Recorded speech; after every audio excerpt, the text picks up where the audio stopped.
Thank you very much for joining me. We actually have a guest who comes to me from the UK. He's actually somebody that I was introduced to from another guest, Rob Baker.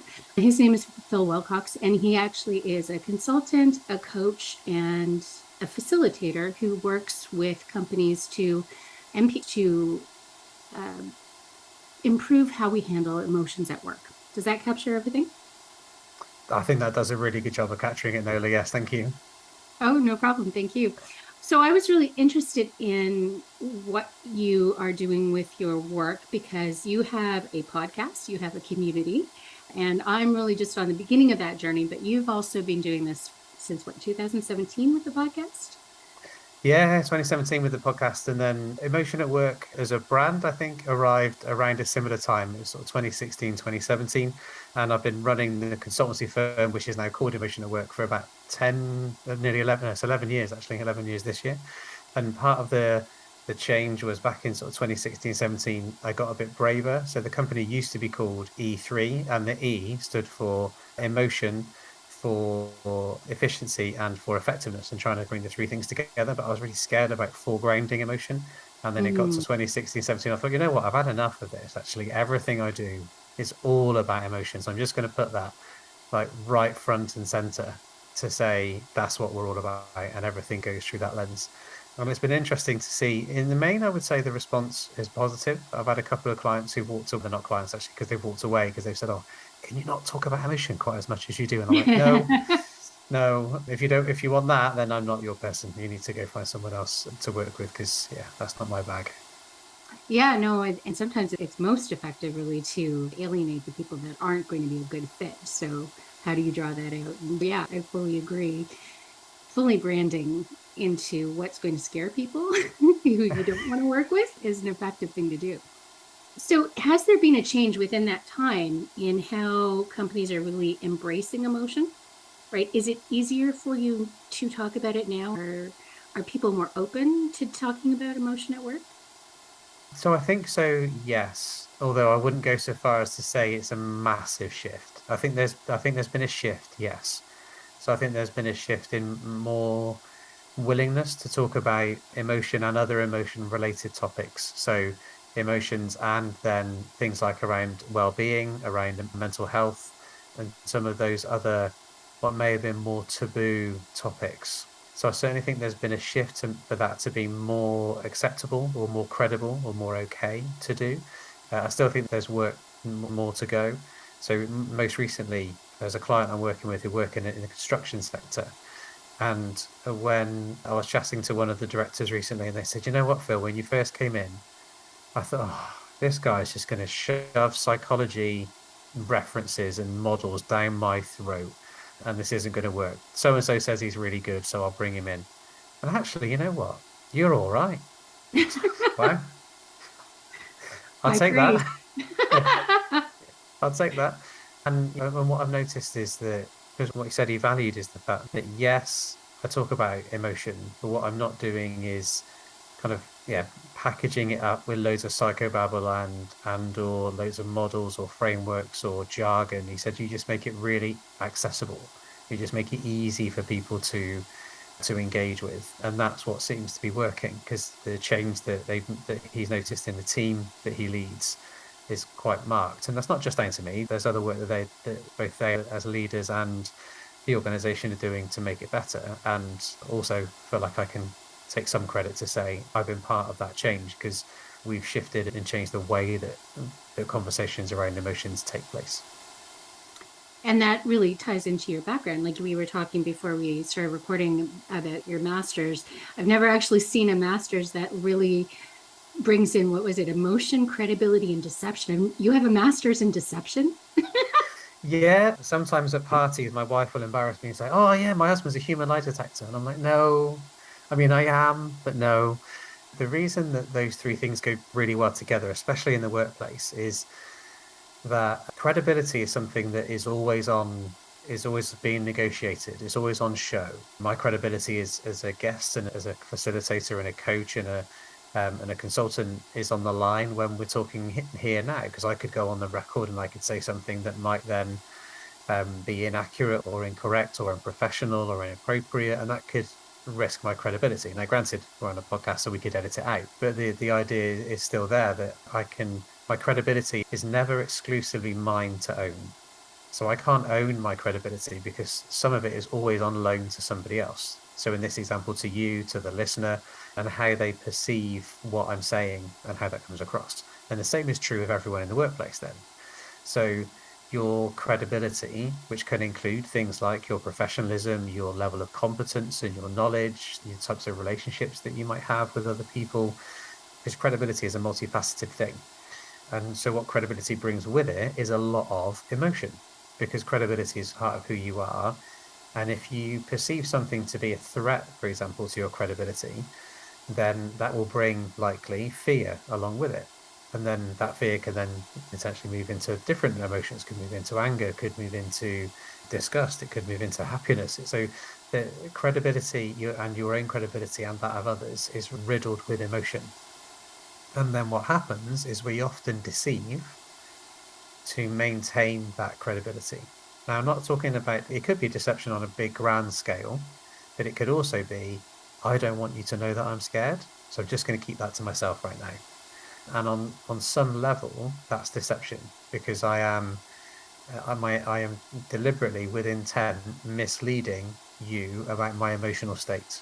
So if I'm in an interview and I don't want to display my anxiety, I want to come across as confident and self-assured because I know that if I come across as overly nervous or anxious in an interview, that's going to limit my chances of getting the role. So I'm not necessarily lying about my job history or lying about my achievements in the past, but on some level, I'm hiding away how I feel. And that's what I think people do a lot of in the workplace is they can't express their emotions in an authentic way because of concerns about how that could come across. And I talk about so one of my favorite authors is Brené Brown, both from a researcher point of view and as a writer. And when she talks about vulnerability, she describes it as it's not like a badge to be worn. It's not I should go around and be vulnerable at all times with all people everywhere, or everywhere consistently. It's about saying that you need to bring that vulnerability because if you don't, then that limits your effectiveness as a leader or as a person. And at the same time, if you go too far the other way, if you're just constantly vulnerable, then that doesn't really work either. So it's about knowing and having those occasions where you can express that vulnerability in a constructive way. And so I use a similar metaphor when I'm talking about emotions. It's not about every time I'm angry, I should just say, oh, just to stop everyone, I'm angry at the moment, just to let you know I'm feeling anger. It's in my hands and in my belly.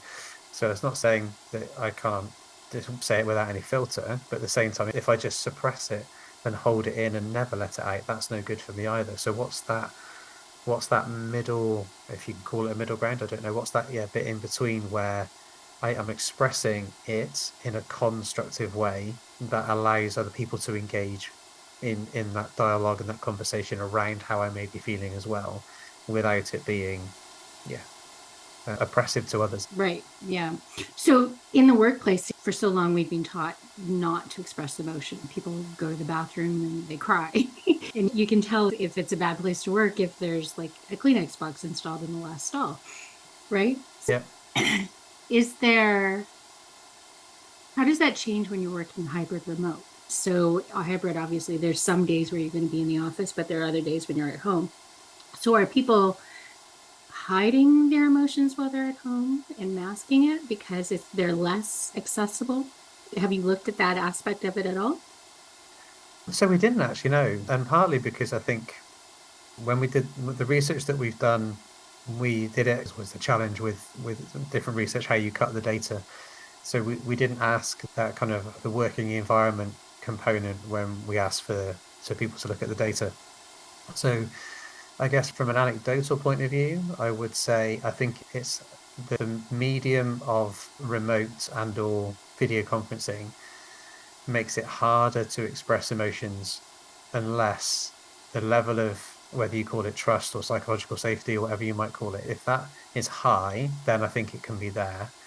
And it still needs additional focus and attention. It's not going to happen as naturally as it might do if you were together in a physical space. So if I'm having tough day and I'm on my own at home and I'm not on a video call, how's anyone going to know? So they could they could analyze my language in my emails, or they could look at the words I'm using in my direct messages if we're using an application like Teams or Slack or WhatsApp or whatever that might be. There might be some clues in my language that might suggest I'm having a tough day. There could be something in my behavior, maybe if I don't contact people as much as I would normally. But if you were in the office and someone was having a tough day, often it's easier to see that because that person is physically there. So if you see that they are sighing frequently, if you see that they are distracted, if you see that they are struggling to maybe hold their composure together, it gives you you get those other clues that you might be able to have, which is harder to get in a remote way. So one of the things that I advocate for when teams are working remotely or hybrid is that they make sure they allow time in the interactions that they have for that personal side of things as well. And I give them some tools that they can use. So I have a bank of sort of 60 innocuous questions. So these are questions that they're not so big that you're going to talk about them for hours, but they're also not so small that they're going to take 2 minutes. And they're also innocuous enough that you're not being asked to bare your soul, and it's going to get you to learn something new and different. And one of my favorite recent ones, which I used on a podcast, is about packing and how do people go about packing. So if you're going to go for a weekend away, how do you pack your suitcase? And it's fascinating to hear the different approaches that people have. And it's a short, maybe somewhere between 6 and 10 minutes maximum of a check-in between, say, 4 people. How would you pack your suitcase? I do it this way, that way, and that way. And it brings some of that connection. It gives people the chance to express their disbelief at other people's packing approaches or their frustration at being left to the last minute or whatever that might be. So it gets people comfortable with discussing emotive topics like loading a dishwasher. That's another good one. Loading a dishwasher is another way to get emotion out, but in a safe way. And by doing those things, it sets a tone of the acceptability to talk about emotion because you're bringing it into the conversation naturally. And what you need to make sure you do is allocate enough time in your meeting so that you can do that, because those are the things that you would normally do in a very informal setting as you're walking past each other in the hallway, or as you're making a cup of tea together in the kitchen area or whatever that might be. So yeah, I think it just needs a bit more practice and a bit more planning and a bit more structure around it than you might have if it was an in-person thing. And then it changes again if you've got like a hybrid meeting where you've got some people in the office and some people remote. That changes the dynamic again. Yeah. Yes, I feel like that absolutely. wasn't an easy answer. Sorry, but yeah. It wasn't an easy question, so I really appreciate you tackling it. And I think that unstructured conversation that replicates that serendipity but has intention built into it, I think that's really the key to hybrid and remote. Yeah, very good. Thank you. So I wanted to ask you, in your community, which I joined, you actually have a whole thing about walking coaching meetings, which I'm fascinated with because for years I've been trying to encourage people to do walking meetings with me and nobody ever accepts. So what's the magic behind walking and how do you get people to do them? So it's a few different ways. What's the magic behind walking? It was inspired originally by, I say it was originally. So certainly part of the journey for me it has been a thing called street wisdom. So there's a guy called David Pearl, and he organizes events called street wisdom events, which is where you get together normally in a city or a town, and you use the street to guide your wisdom. And one of the questions that's asked as part of a phase called the tune up is, where do you do your best thinking?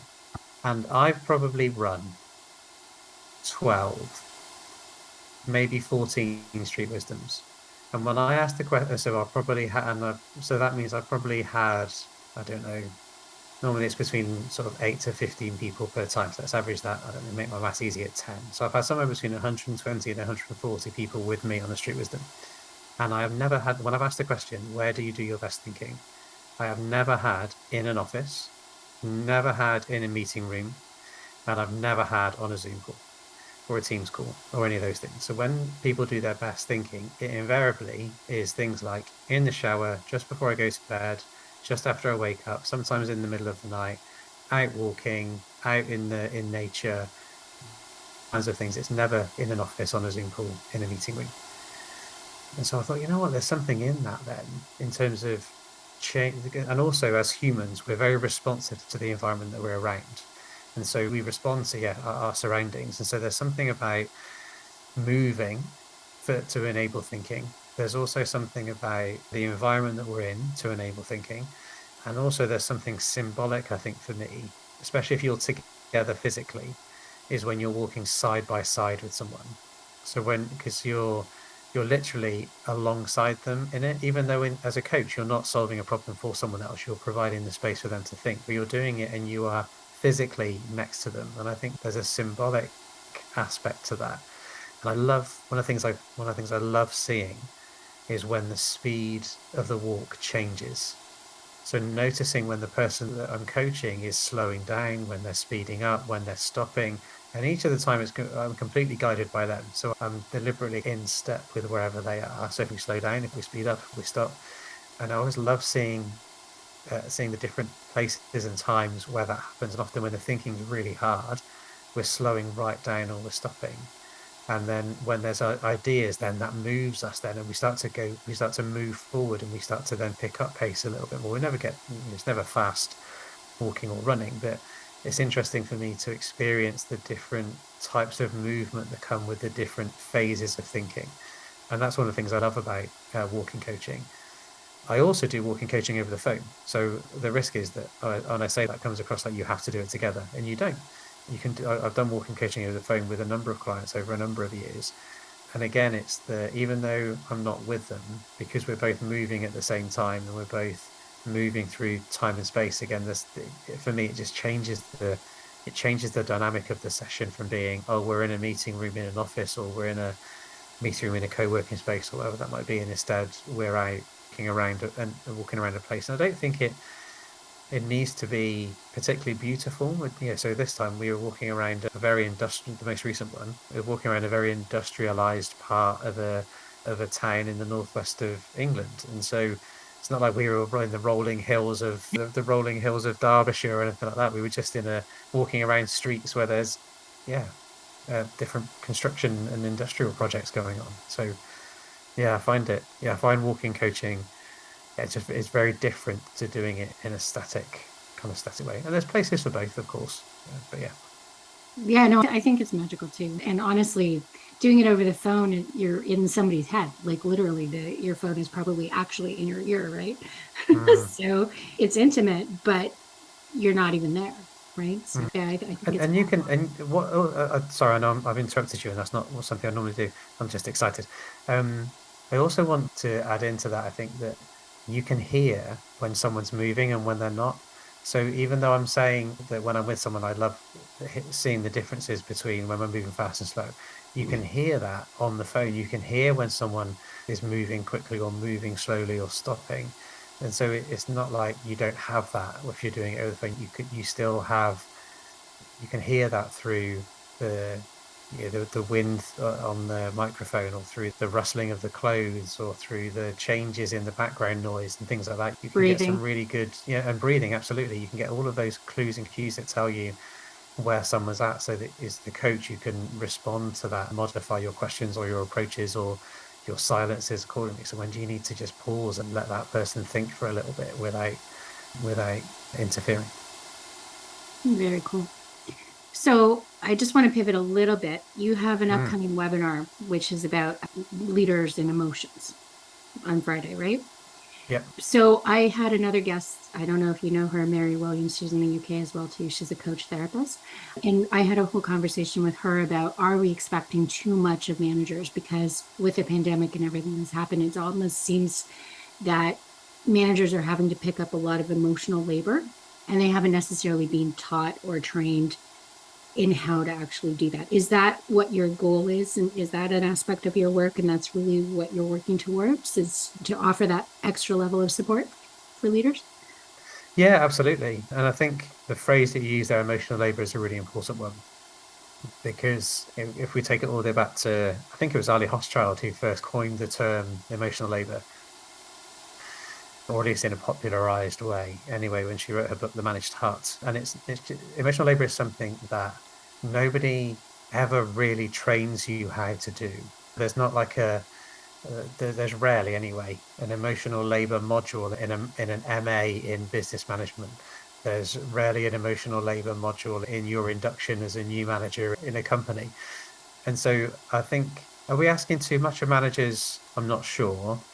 Are we asking more of managers than they've been equipped to do? Yes, definitely. So I think the big challenge is that managers are trained to fix things. Performance, fix it. Engagement, fix it. Problems on the production line, fix it. Issues with process, fix it. So managers are there to, almost by definition, if you think about where the term line manager comes from, which is from a manufacturing background where somebody was literally managing a production line, whereas nowadays the line manager means I've got a line on a structure chart of people that are reporting into me. The nature of their role is to operationalize the strategy and the plan and to make things happen.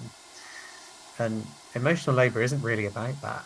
Emotional labor isn't about fixing things and it's not about making things happen. Often emotional labor is about listening and then not taking on the emotion of others. One of the challenges that I used to have when I was first a manager, I would take on the feelings of other people. Somebody would feel injustice about something. I'm like, yeah, you are right. That is not fair. We absolutely need to do something about that, and I will get on that right away. So not only was I taking on the responsibility for fixing it, I was also taking on the emotion as well. And it was only through my own kind of practice and learning and mistakes that I made where I thought, you know what, that's not my job. It's not, my job isn't to, I don't have to take on the feeling that they had. I can empathize with it and I can understand it. And I can go, oh yeah, you're right. That isn't fair. So what are you going to do about it then? What actions are you going to take next to address that? What, if anything, can I do to support you? But I don't need to, I can empathize with your indignance, but I don't need to take it on. I don't need to own it in the same way that you do. And then there's a developmental process to go through to understand that and also to have the strategies to not need to take those emotions on or take other people's emotions on. So I think, yeah, absolutely. And our research, which is titled Managers Feel the Pinch, is very much reflecting that managers have to take on a lot, but they can't then do anything with it. So managers is we had three different categories in the research. We had directors, or we asked people to choose from director, manager, and colleague, which I know is a little bit crude because there's loads of levels within an organization, but we had to cut it somewhere. So for director, manager, and colleague. And managers consistently reported that they were the most stressed, that they were most kept awake by work, and that they found the least pleasure in their work. And so That's concerning.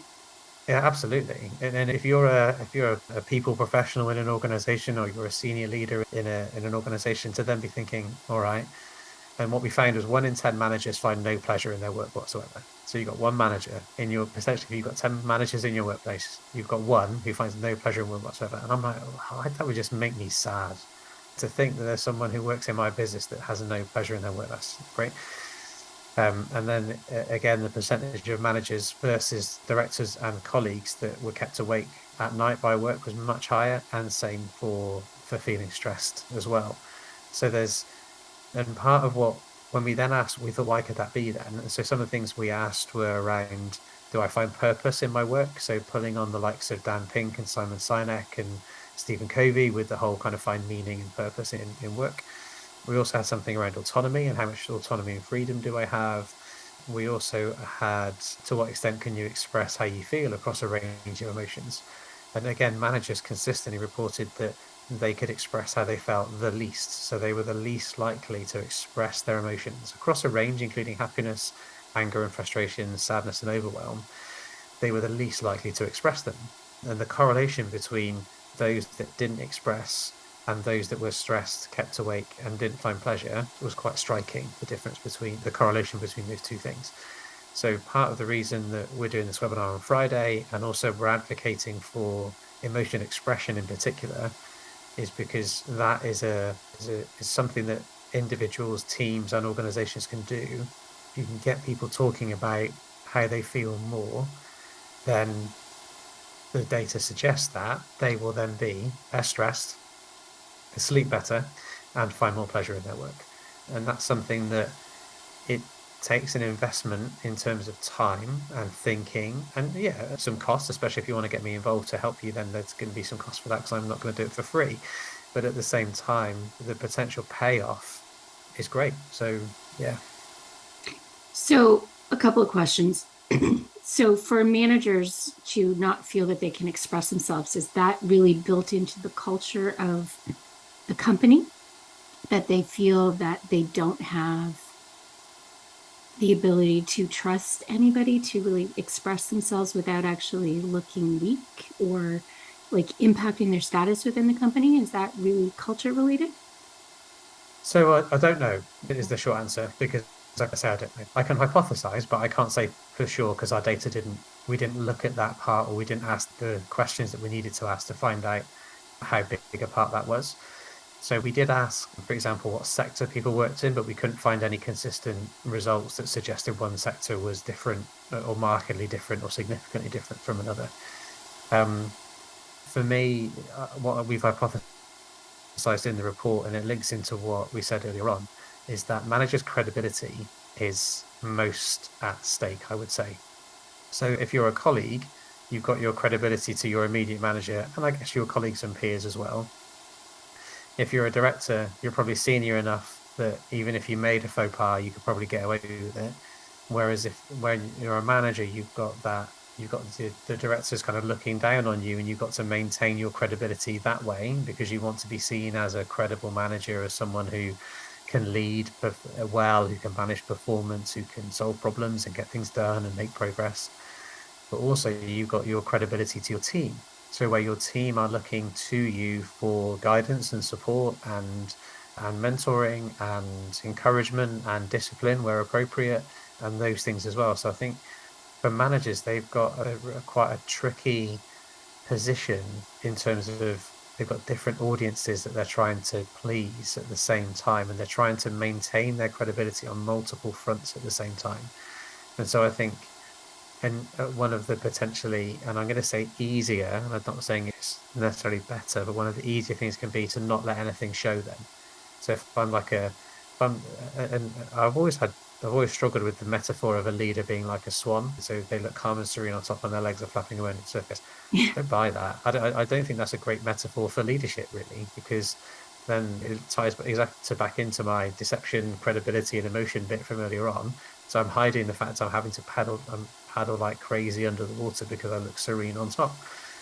Okay, yeah, I'm not sure that's a sustainable model or a sustainable metaphor for managers to be able to deliver because yeah, the pressures on them are high. And I think to your linking back to your other question from earlier on, are we asking too much? I certainly think, yeah, the managers are asked a lot of, and they're not prepared for the expectations or the asks that are being made of them. And is that leading to burnout? Yeah, I think so.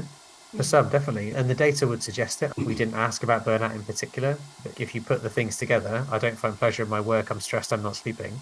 That's the likelihood is that's going to end in burnout because what we do know, not from our research, but from research by people like James Gross. So James Gross from, I think he's at Berkeley University now, and colleagues who've done a lot of research into emotion regulation. If you suppress your emotions consistently and regularly, that is the most destructive way of regulating emotion. And it has the highest correlations with physical symptoms in terms of raised blood pressure, raised heart rate, heart disease, fatigue, burnout. It also has a highest correlation with mental health conditions as well, in terms of anxiety, depression, and others. So it's that having nowhere to go with the emotions that you experience and feeling like you've got to hold it in is by far and away the worst outcome for you from a physical and a mental health point of view. So if there's things that I can help individuals or teams or organizations change by changing the discussions or changing the narrative or making small changes that can allow for emotions to be discussed more, then yeah, that's a good thing, definitely. That's definitely, there's a need. I can see this actually happening all over the world, just even what I see on social media. There's actually an organizational psychologist, I think she's in California. I'd have to look. But she talks about moral injury as well too, contributing to burnout, Mm, what that really is. just for anybody who doesn't Yeah, know please. what you do. Moral injury is really just your values and the organizational values don't line up, and you're being asked to do things on a regular basis that put you in conflict from a values point of view, right? So Yep. she was on her name's Lumita. I'm not familiar with her last name. I'd have to figure out how to pronounce it. But anyways, the she was on a podcast and she basically said it's like being in customer service and you're being asked to lie to customers all the time Mm, because the product and the service is not where it should be and not where the marketing people have advertised it to be. And you're really just going to have to do it. And I've worked 2 decades in customer service, and I'm like, oh, okay. If I actually think back about my work experiences, I wasn't necessarily burned out necessarily just from long hours. It's that whole moral injury on top of that. And so a lot of this is how do you reframe your past experiences and be able to like understand how that contributed to where you were and how you go forward. mm, So really, how do we go forward? Because I'm always interested in the future of work. And so if we know that a lot of people quit their jobs because of their managers, and a lot of people feel that managers are ineffective, and now we learn that really managers are the least supported, the most at risk at burnout, and we think about that from a compassionate point of view,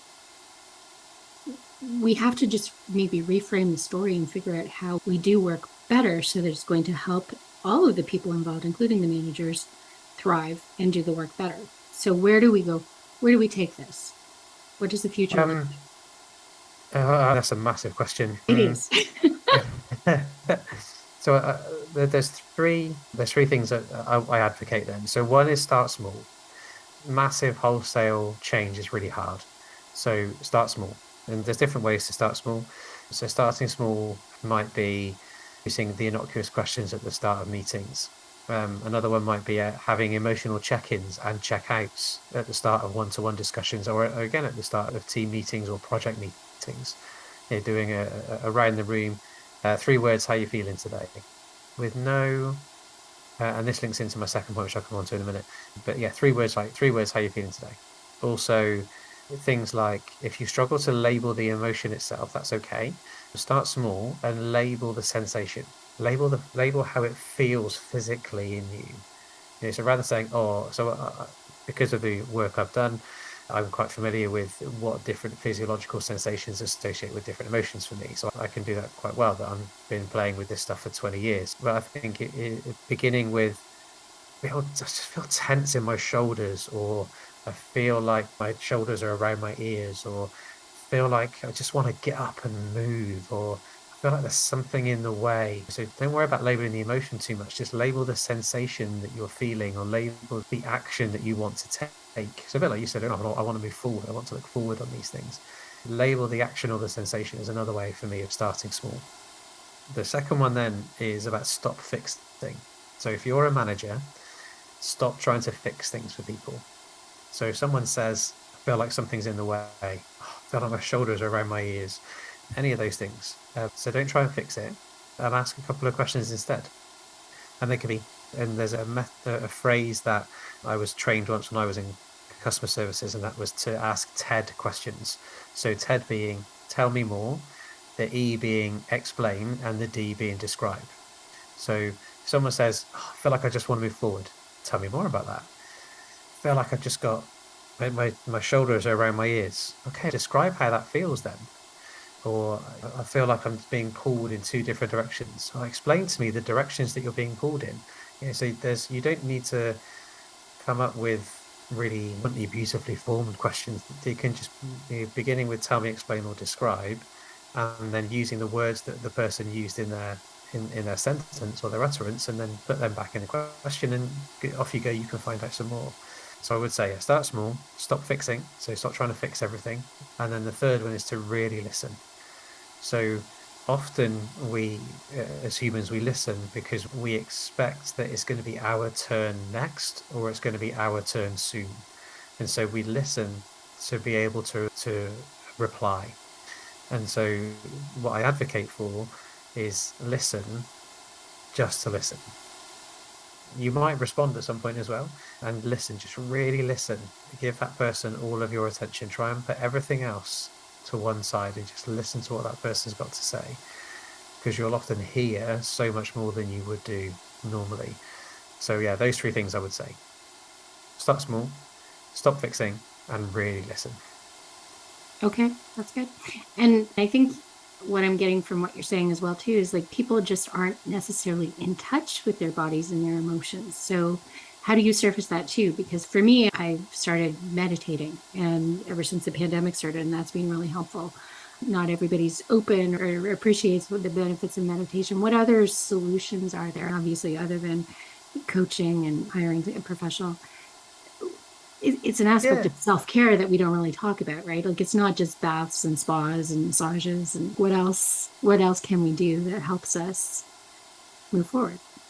yeah. So I think for the being in touch with the physical sensations side of things, there's a couple of things that I advocate for. So one of those is to have a body map image. So it's a little bit crude, but if you think about the classic kind of gentlemen's and ladies' toilet signs, and having one of those and saying, let's draw that out then. And how does that feel? A temperature. So first, sorry, let me try that again. So first of all, where is it? So where in the body is it? Secondly, temperature. How does it feel? And and again, it's probably overly simplistic, and I'm okay with that. Using hot and cold. So how does it feel? So where is it? What temperature is it? And does it move? Because often emotion feelings will move around the body. And sometimes people will say to me, I don't know, or they're just stuck and I don't know okay, that's fine. So just go for your best guess as to where you think it is.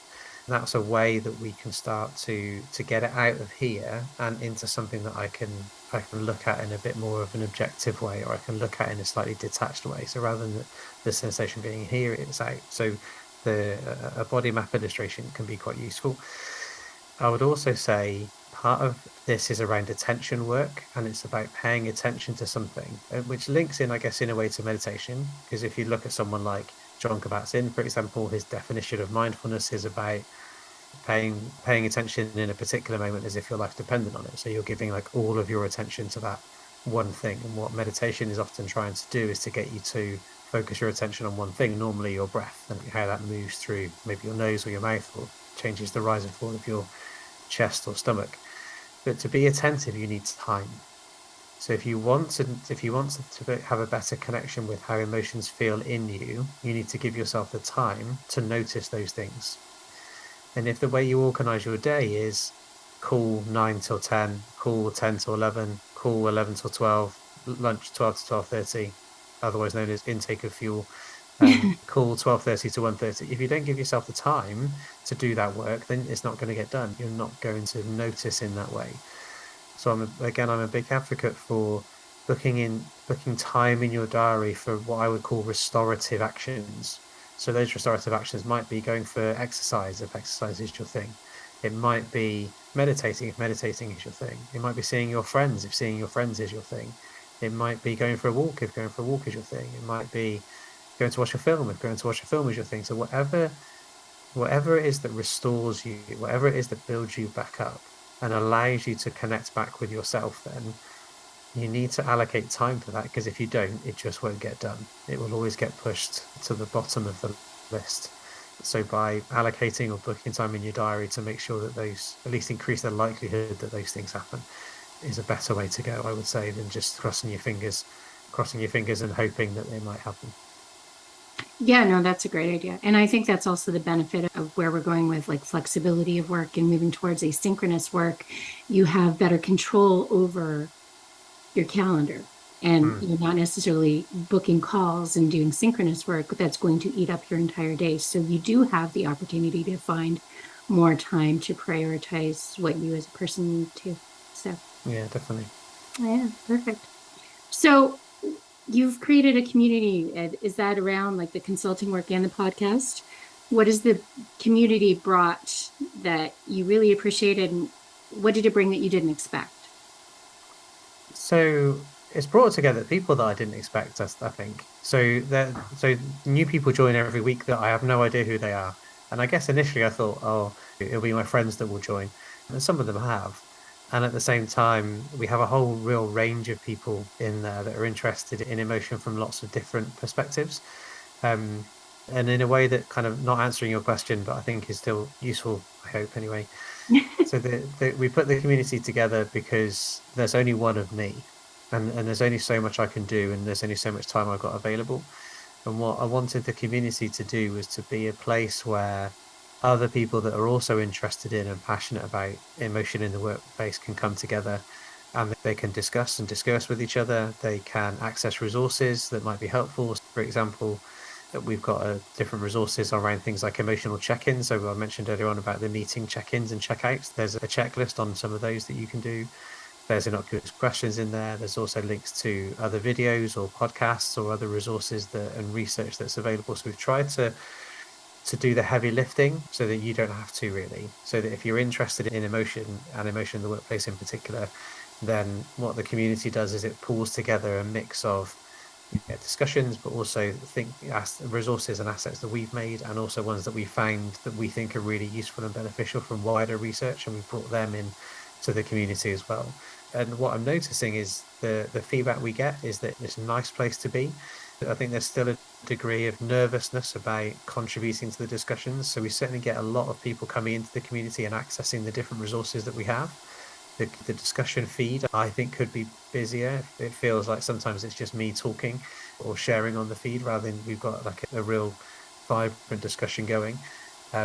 So we've got some ideas as to how we might shift that up a little bit or change that up a little bit to try and make it worthwhile. But the data certainly suggests that people are finding it valuable because they keep coming back. So, but that's good. Yeah, the curated assets and like your research has been really interesting. And I got to tell you, I've been one of those lurkers. I haven't necessarily contributed, but I definitely will. I love community. I think that it's one of the most important things that we're doing to really connect people in a world that's becoming more and more hybrid. Yeah, Right. definitely. Yeah. Thank you for this. Is there anything that you wanted to add just before we wrap up? No, it's been a wonderful conversation. Thank you, Neil. I've thoroughly enjoyed it. It's been Oh, lovely well, to be with you today. So thank you. thank you. Yeah.